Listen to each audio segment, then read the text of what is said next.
So my mother, who is 86, 2 years ago reminded me of this story.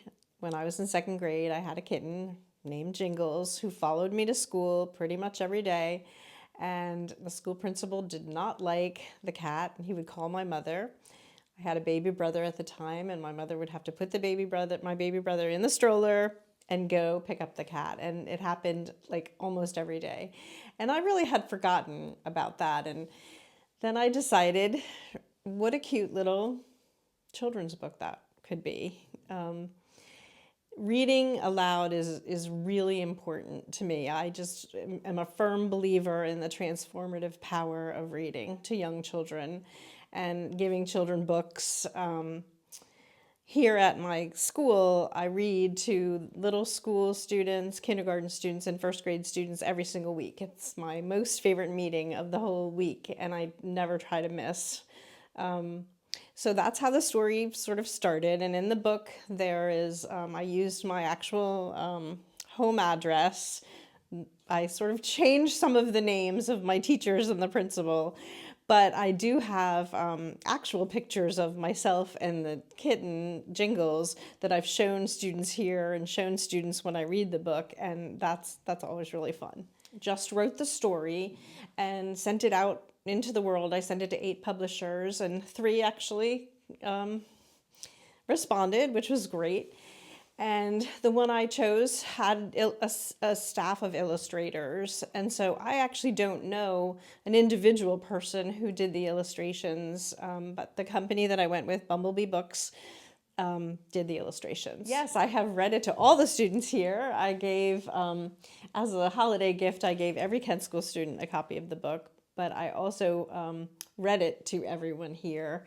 And I have students come in my office all the time and talk about it. I had one parent email me and say their daughter wants to have it read to her every single night. And that's so gratifying. It makes me feel wonderful that the story is being shared and loved by children. Yeah, I think it's really a hallmark of our program here is reading and reading literature and reading full books, not just reading excerpts, but literature is hugely important in our language arts and humanities programs.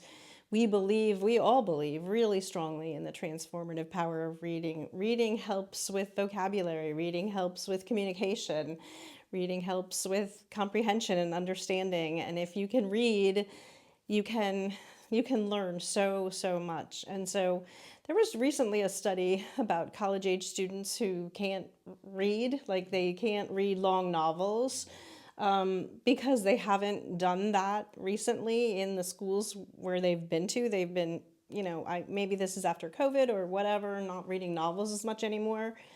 And that's not the case here. We believe in reading novels, full novels. The other thing, just the size of the book was something that was important to me. I wanted it to be for children's hands. I wanted it to be little so a child could hold it and it wouldn't be too heavy or too big.